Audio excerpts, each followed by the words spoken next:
ล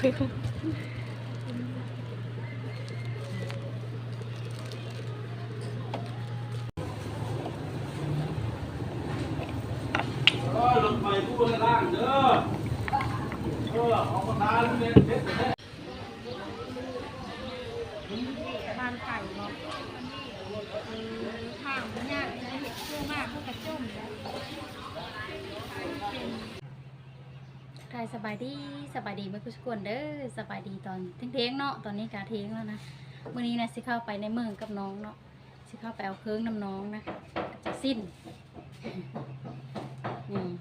สบายดีไม่สิพาเดียวเฮาเอาเครื่องเนาะทุกคน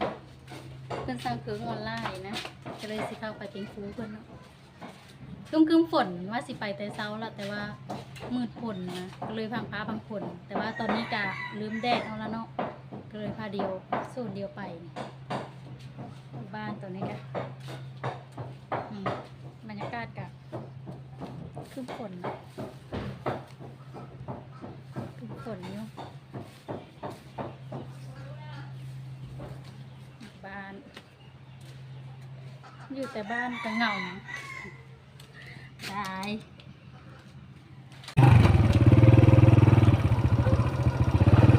จะมาทางยากกับดิฉัน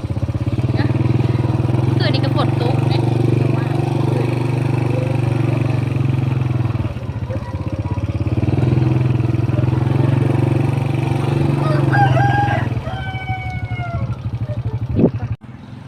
แวะเติมน้ำมัน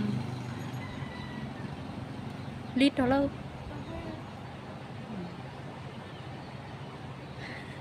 ออกก่อนเด้อ ลิตร25กลางบ้าน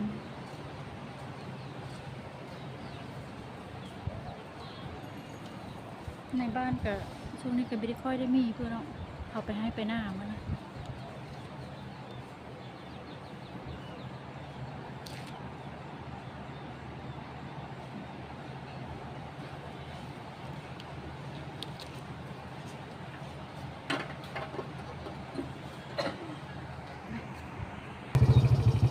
เบิ่งแต่ทางออกแต่บ้านก็รู้แล้ว ก็รู้แล้วว่าทางเนี้ย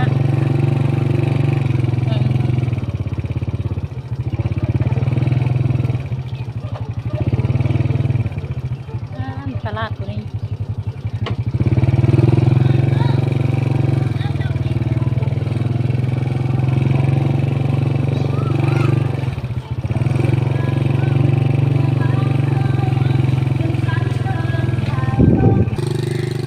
มาหอดวันนี้ก็ต้องในลงเนาะเพราะว่านะฮะขี้ตมนะมันอันนั้นมันลื่นทางกระยะได้ทรงนี้นะทางยะแล้วกัน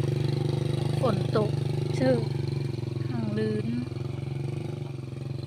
ไปทางเรือบัด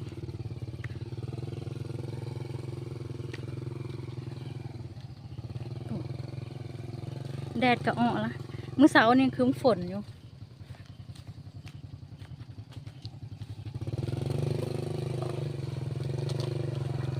บิดป้า มันลื่นได้ขนาดเบิ่งทุกคนต้มนะได้บ่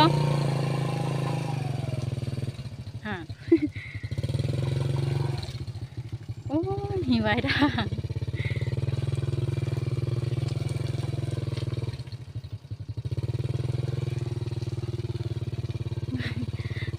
น้องต้องได้จูงเราแบบนี้เนาะ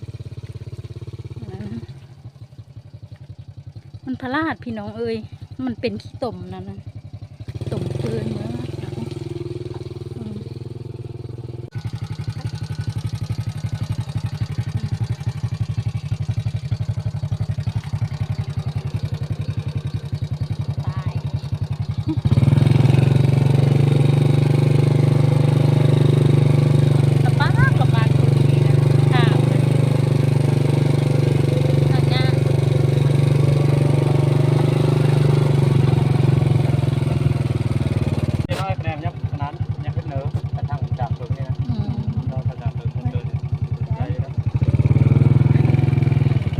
ลุยน้ำเลยวันนี้นะ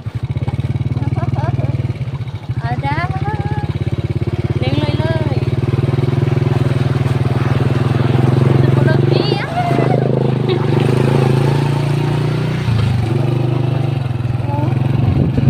รอดเลย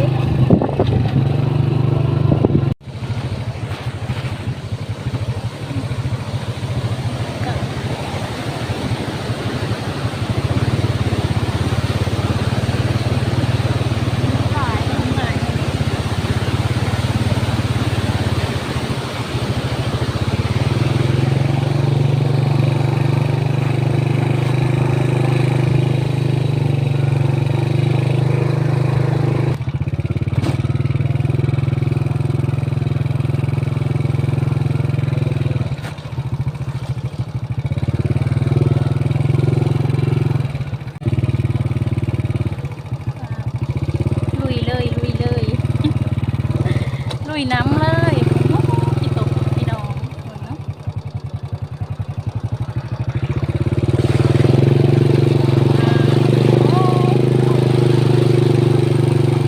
ลุยน้ำตกเลย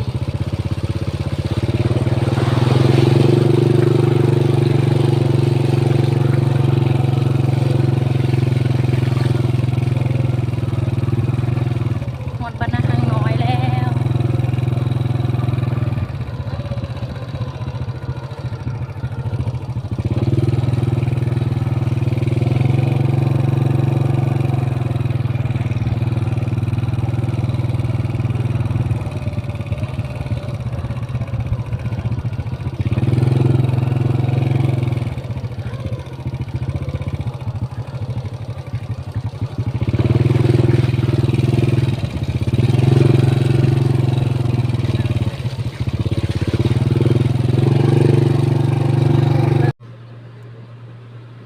ตอนนี้กาฮอดอันบ้านท่าดอกแก้วเมืองอัสพรแล้วเนาะ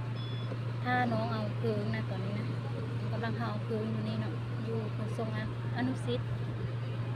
หลังจากเราเอาเคืองออกมากาสีไปตลาดเนาะ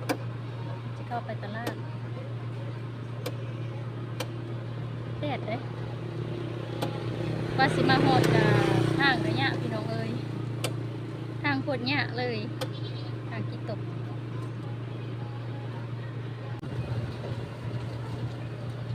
ออกมาแล้วได้แล้วบ่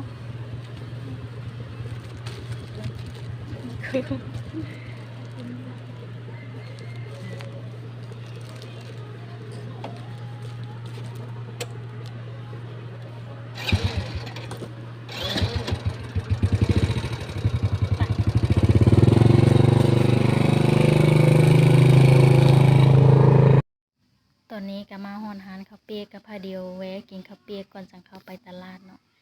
สั่งข้าวเปียก2 ถ้วย2 คนกับน้องสั่งแล้วเฮาก็สิไปนั่งทาเนาะพาเดียวนั่งทามานั่งทาข้าวเปียกเฮาก็แล้ววันนี้ก็สิมาปรุงเนาะปรุงเองก็ยังไม่ได้มาปรุงเองเสร็จ รถไฟพูดล่างเด้อของประธานเด็ดเด็ดแท้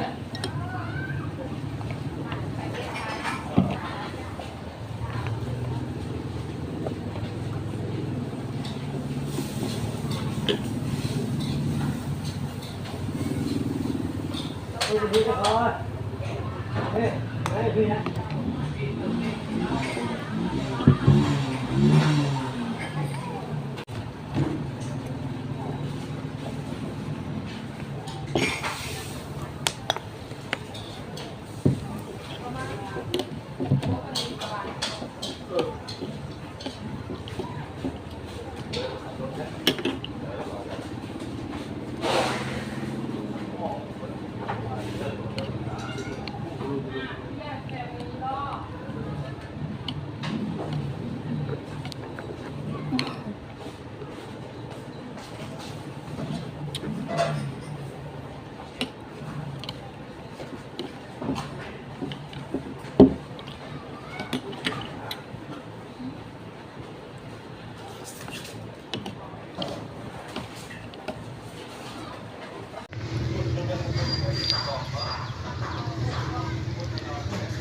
จะบอกอยู่เขามาเด้อทุกคนเด้อมากินข้าวปีน้ำเดียวนอนแซ่บๆกินแต่เส้นเนาะ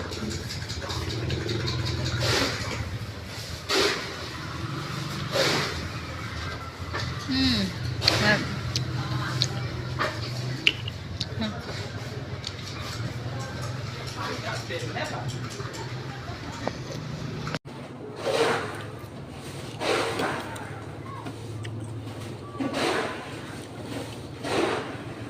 แรงทางแห้งแล้ว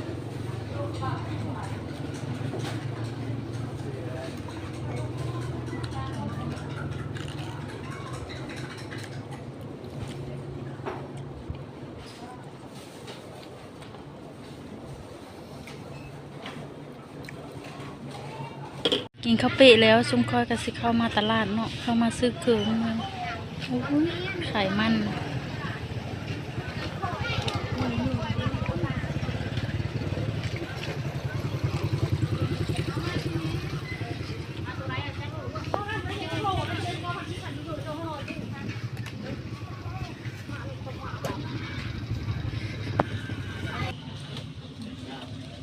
เอากระตามาพร้อมเอามาซื้อเครื่อง มันจังสบายเนาะที่ซื้อเครื่อง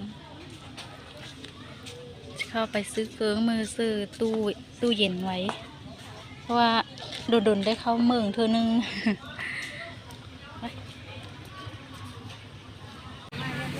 ตะเลงมันมาใหม่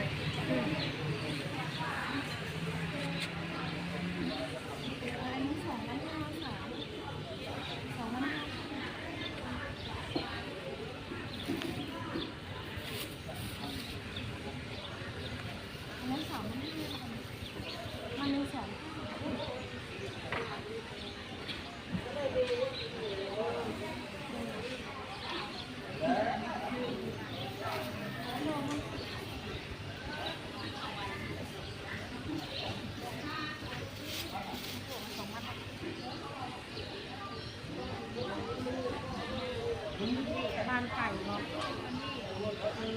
ข้างมันยากเลยเห็ดชั่วมากพวกกระจุ่มนะ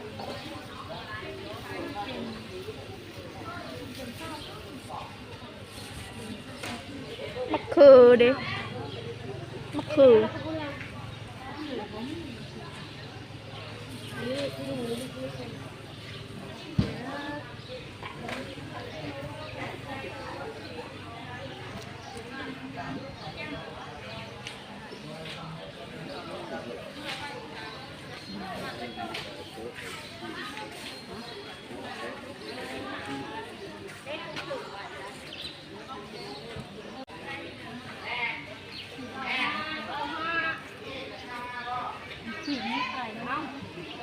ขายหัวชาห้าหัวชาห้า10,000คุณทำเป็นโลเป็นโล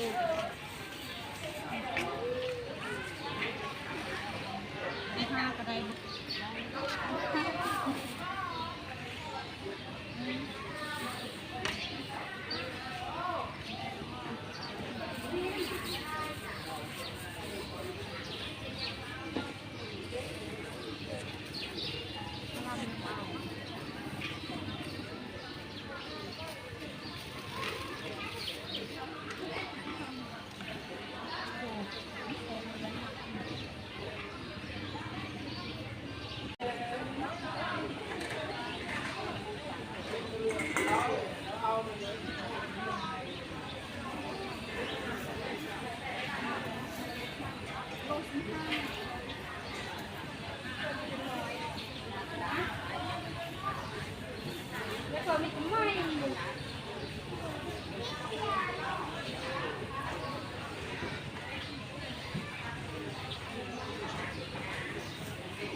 ซื้อปล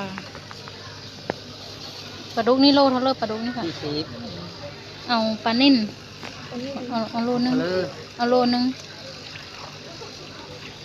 ง48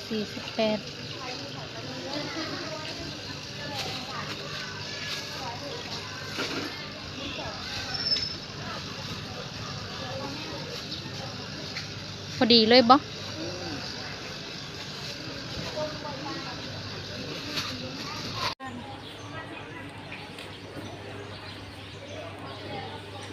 เหลือ10,000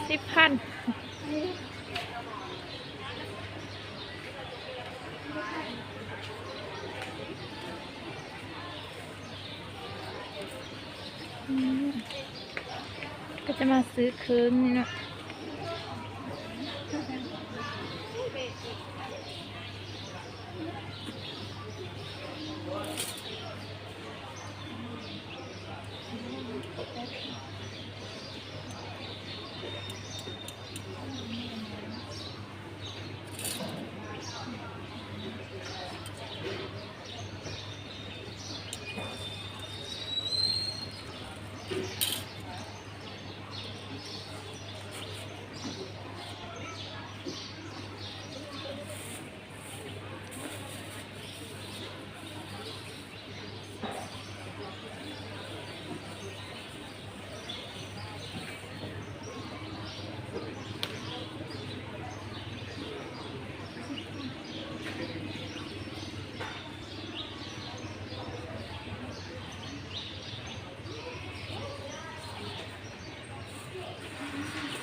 เครื่องเต็มกระตาแล้วซื้อยังไง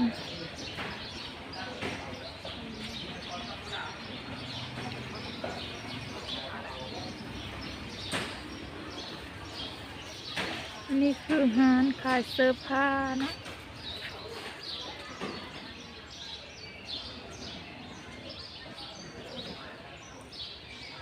พี่เราพี่เจ้า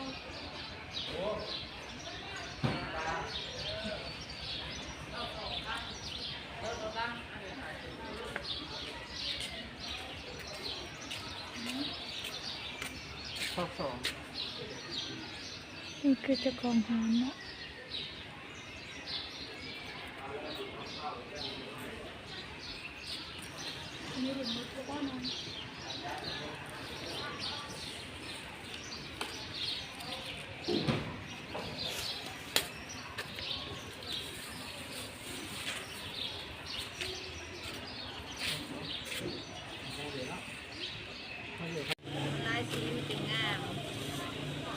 มาสองมั้งเอา3 ถุง แม่คือกันราคาเดียว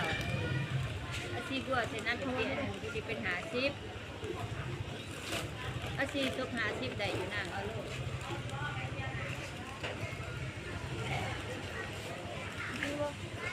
งั้นเลิกเอาท่าน เอา2 อัน จัดคันเด้ก็บ่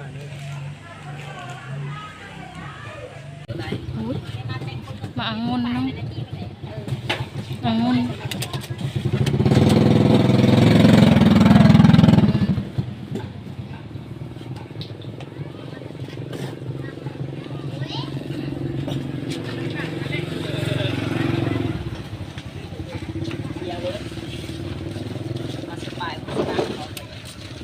ปนเดียวก็ได้ละบอตามใจเลย